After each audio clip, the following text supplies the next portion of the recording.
Olá, internauta. Hoje aqui nos estúdios do correiobrasiliense.com.br eu converso com o advogado Ulisses Borges.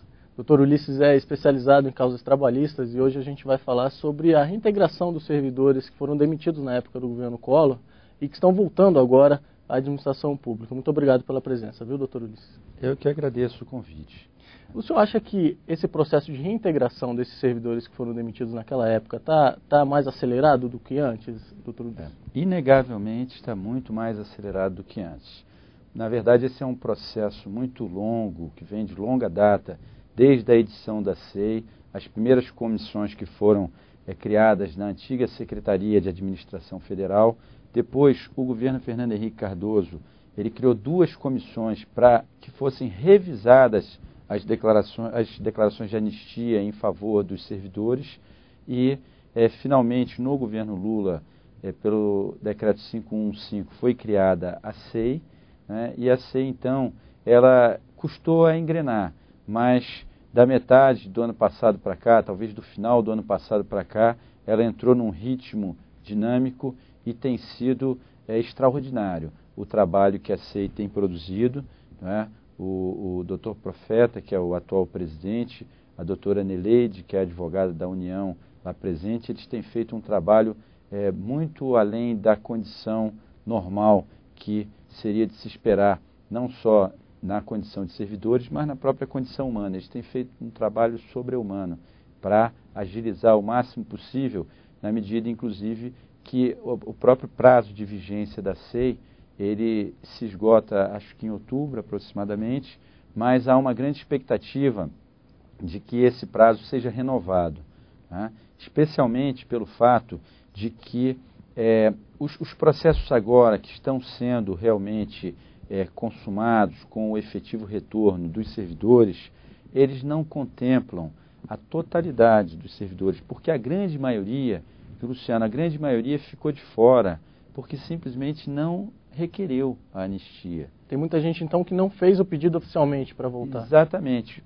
Primeiro, em 94, quando saiu a lei, ela estabelecia um prazo de 60 dias a partir da constituição da própria comissão na época, para que as pessoas fizessem o requerimento.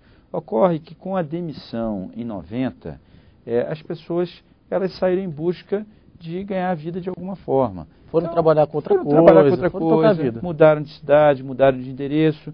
Então, só aquelas que estavam mobilizadas realmente que requereram a anistia. E depois, um novo prazo foi estabelecido em 2004, pelo decreto 515.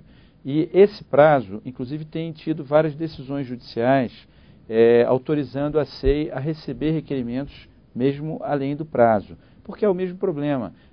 O decreto publicado no Diário Oficial, ninguém acorda de manhã, e como acorda, pega o Correio Brasiliense e vai ler o Diário Oficial para saber o que tem de novo, né? Então as pessoas não tomaram conhecimento desse segundo prazo. Então mesmo aqueles que requereram em 94, eles não, a maioria também, como não fez o novo requerimento em 2004, ficou simplesmente de fora. E a competência da SEI ela é restrita aos que fizeram requerimento. Então, existem algumas decisões judiciais autorizando que sejam apreciados processos o servidor não fez o requerimento de revisão da anistia em 2004.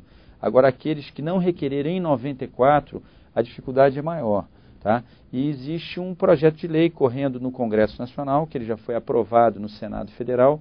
Ele é de iniciativa do senador Edson Lobão Filho, e ele foi aprovado pela Comissão de Constituição e Justiça, quando era relatora a senadora Ideli Salvati, e ele hoje encontra-se na Câmara dos Deputados, e os servidores têm, em grande medida, tentado agilizar o máximo possível. O Sindicato dos Servidores Públicos Federais, como a Confederação dos Servidores também, tem trabalhado nesse sentido, de dar a maior agilidade possível a esse projeto, porque ele está reabrindo, e não por um prazo curto, pelo prazo de 365 dias, isso é um ano, reabrindo a possibilidade das pessoas que foram demitidas no governo Collor requererem as suas anistias.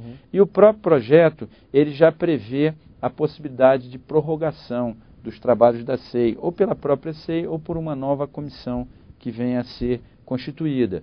né? Então há uma grande expectativa dos servidores que ficaram de fora dessa discussão, porque não tiveram conhecimento nem da lei, nem do decreto em 2004, nem da lei em 94, nem do decreto em 2004, e simplesmente não requereram a anistia ou não pediram a revisão da anistia. E a consequência é que a SEI ela não tem apreciado esses processos, esses casos, porque na verdade muitos deles nem processos são, né, porque está fora do âmbito da sua competência, né? Então, qual tem sido o aproveitamento dos órgãos que recebem essa mão de obra?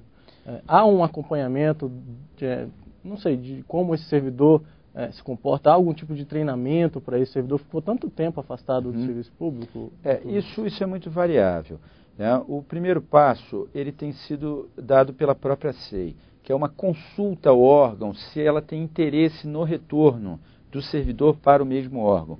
Por exemplo, o setor elétrico, onde se envolve Eletronorte, Eletrobras e as empresas estatais do setor elétrico, elas decidiram que não iriam receber servidores anistiados. Então, esses servidores eles são reaproveitados em outros órgãos.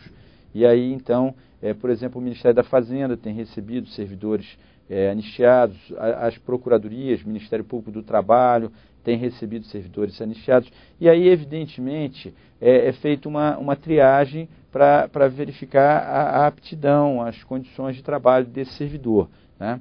Eu não tenho acompanhado com detalhe se há cursos em si de aperfeiçoamento, mas com certeza esses servidores têm sido recebidos com muita delicadeza no sentido da adaptação à condição que eles trabalhavam antes, porque algumas funções até desapareceram. O cidadão era datilógrafo, hoje não existe mais essa função, né? Então, existe digitador, evidentemente, mas de qualquer forma há uma expectativa, né, de que o servidor seja aproveitado naquelas condições que ele esteja apto para o trabalho. E as razões mesmo dessas demissões foram políticas, doutor Ulisses? O senhor tem tanta experiência nesse processo? Veja bem, a questão aí, ela foi uma política governamental, que eu acho que ela remonta ao próprio consenso de Washington, de novembro de 89, que estava associado ao próprio momento da queda do Muro de Berlim, em que o Banco Mundial, o FMI,